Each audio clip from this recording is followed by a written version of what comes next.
Thank you to Alpheus Anderson of Gain and Maintain, Phil Wright of Phil Mills Gourmet, and Lee Smith of the Audition Film Festival 2016. I'm Brandon Gilliard, and this is Indie Gospel Revealed. This is Kimberly Lyles with Indie Gospel Revealed, and I have Brandon Gilliard here. Hey, Kim. What's going on? Same old. You got me in the deep south. I just want to let you know that, by the way. I mean, I live in the south, but you live in the deep south. I do. On voting day, I just passed 5 policemen on the way here. I just want to let you know that ahead of time. I'm just teasing, but this is beautiful. You're a bassist, and we just found out after the fact, a lot of us, that you were on the Jimmy Fallon Show. Yep. Last Tuesday on November 1st. Tell us about it. Well, I played the Tonight Show, which is starring Jimmy Fallon, last Tuesday, November 1st. I performed with an artist named Lecrae. He's a hip hop artist, and also performed with Layla Hathaway. I think everybody knows Layla Hathaway. I believe she's Donny Hathaway's daughter. That is correct. And she is amazing. Yes, she is. But anyhow, it was a great performance, and it was kind of a last minute call. You know, like a lot of the calls I get. I think I actually got the call maybe 5 days before. We didn't have time for a rehearsal. So we pretty much just went in, did camera blocking, did a sound check, and then we did the show. Can't stop me now. Of depression and doubt, you gotta tell them go away. Yeah, you gotta take it out the way and let them know you can't stop me. You can't stop. So how did it happen? How did it just so happen that they called Brandon Gilliard to play bass? The grace of God. Okay. Honestly, yes. The grace of God.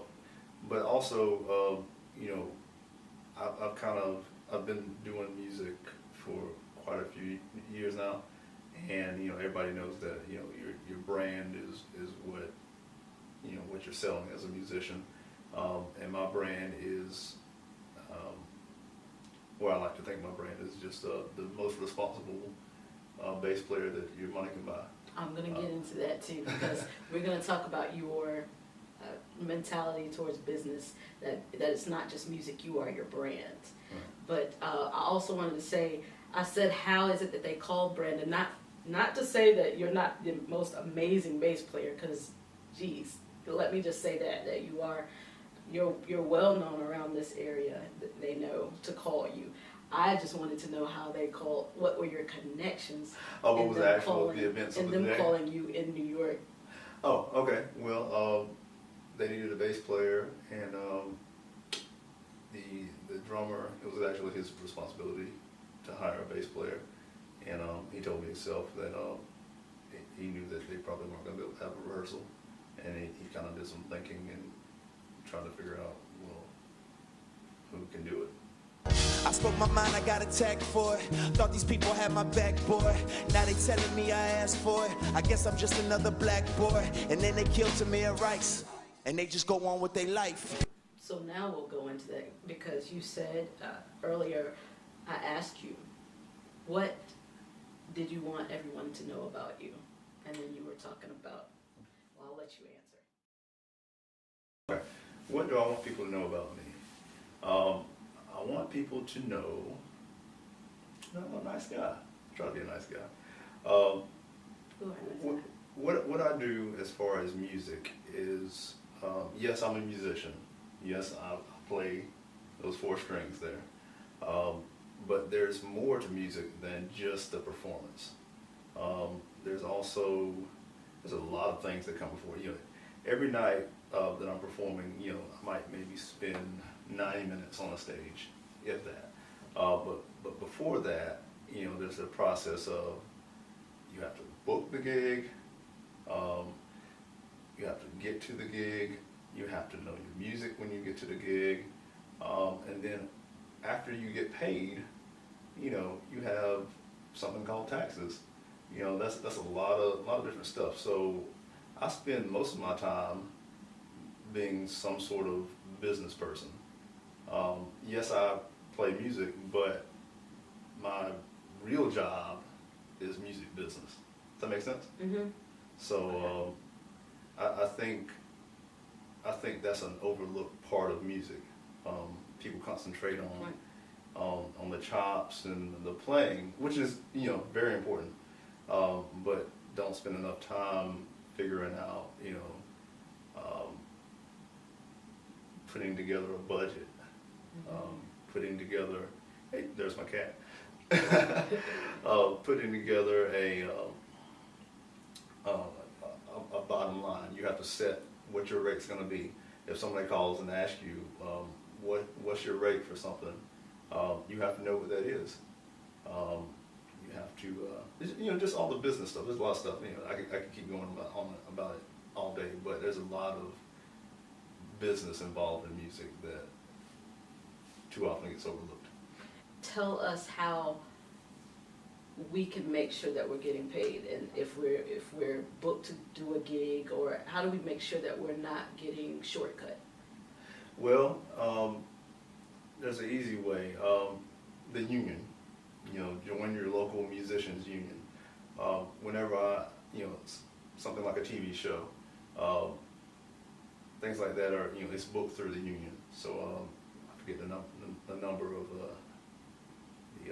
the local in New York, but I fill out all my paperwork. The union, my check goes to the union. They get a percentage out of it, of course, but they also make sure that I get paid. So that's very important. They also let the shows know that, like, okay, this is the rate, this is what you need to pay him. They also make sure that I'll get a residual check from here until TV. I don't think a lot of us know about that. We don't know about the musicians union. Yeah, there are musicians unions everywhere. Do most people use booking agents or musicians unions? Some people use agents, but I don't use an agent myself. I do the booking myself. Okay. I do that because I have the ability to do it. So as of right now, I don't feel like I need to pay somebody to do that for me. Okay. And thankfully, I get enough calls myself to where I don't have to pay somebody else to book for me. Union doesn't book for you. Does that make sense? It does. All does. right. Yeah, But they're just dealing with financial. Is that all? Well, they're just making sure that you don't get messed over. You get your union sets a rate. There's a handbook. It has like the rates for different things, like from everything from church services to TV shows. I play a couple other TV shows, and they all have different rates, but they make sure that I'm sorry, I'm distracted. Y'all, you're fine. Y'all, the cat is trying to see what's going on with my camera. It is so funny. If it was close, I would introduce you. This is hilarious. So we got distracted. He's nosy. Okay, so he's a fun cat. So the union just makes sure that you get a set union rate, and union rates are actually pretty good. Okay. A lot of people are actually underpaid. That's why it's good to join a union, get your handbook, and know exactly.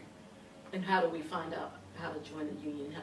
You can Google it? You can go to Google, put in the name of your city, or put in your zip code, and type in the word union. There you go, musicians union. But before we can even call a musicians union, we have to be skilled. Right. So you've been considered professional for a very long time. So what's your learning strategy? Did you go to school for it? How did I did.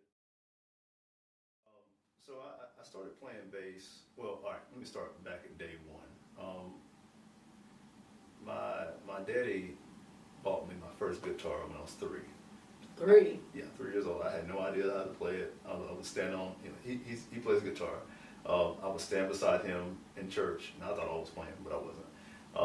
When I was 6, they bought me my first real 6-string guitar. It was electric. And A 6-string at 6. and I was, he was teaching me how to play it. I was just trying to play it. He wasn't really playing yet, but I could play like Batman and Yes, Jesus Loves Me and stuff like that. So when I was 8 years old, my daddy did not know I could play yet, but I've been working on it. So I was at, everybody knows about Quartet Gospel. I was, And we are in the deep south.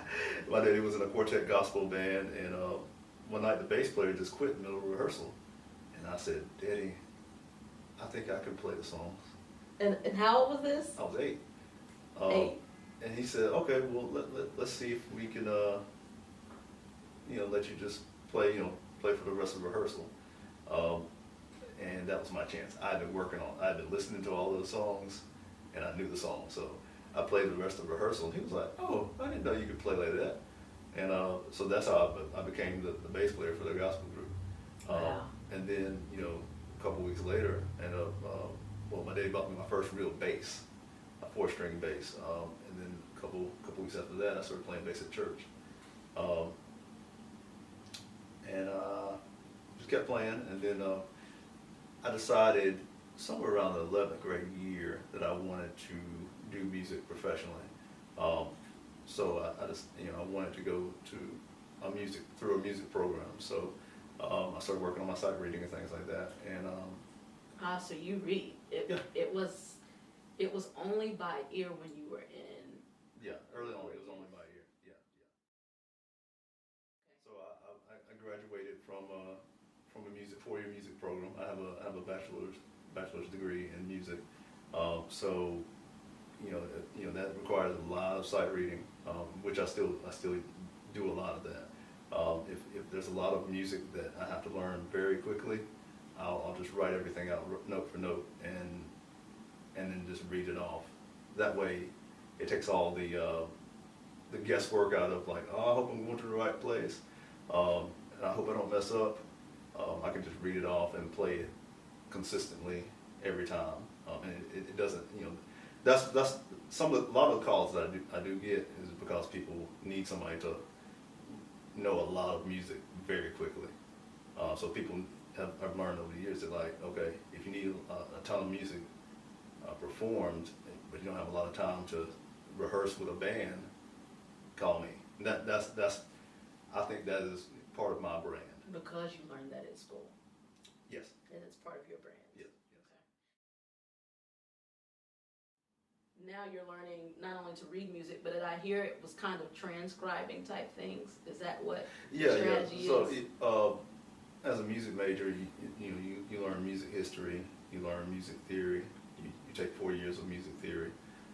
Theory is the part of music that goes on your head. It has very little to do with just having an instrument in your hand. Music theory also allows me to be able to teach any instrument to anybody. Whether I'm a proficient player of the instrument, I can still teach the instrument to somebody. Does that make sense? Mm-hmm. Just because I know the mechanics of well, the theory is the same on every instrument. That's what I was about to say. Yeah. It's like you can show me as a keyboard player what I need to do, based on theory, based on scales. Right. But you don't necessarily have to literally play the keys to do it. So right. Exactly. I got you. Exactly. Yeah, a lot of transcription. I still do a lot of that today. Like I said, when somebody calls and says, hey, I have 12 songs that I need recorded tomorrow, I don't necessarily, they're not going to send me music most of the time. 9 times out of 10, they're not going to send me sheet music. Let me okay. Not just music, but okay. But sheet music. They might just send me a recording. All right. So it's my job to go through and just transcribe chords. Sometimes somebody will have like a MIDI bass line that they want me to actually put real bass, replace it with real bass, and kind of people will say, put your thing on it, so okay. I'll either write, like what people call licks. Sometimes I'll transcribe the licks note for note, and then if it's something that I can feel like somebody wants me to kind of put my thing on it, I can do chords. Okay. Or sometimes there are times where I've been doing this kind of long enough to where I can have note for note notation and still be able to improvise over that and not get lost. But Wow. I've just been doing it for. I'm old. So you. I've been doing it forever.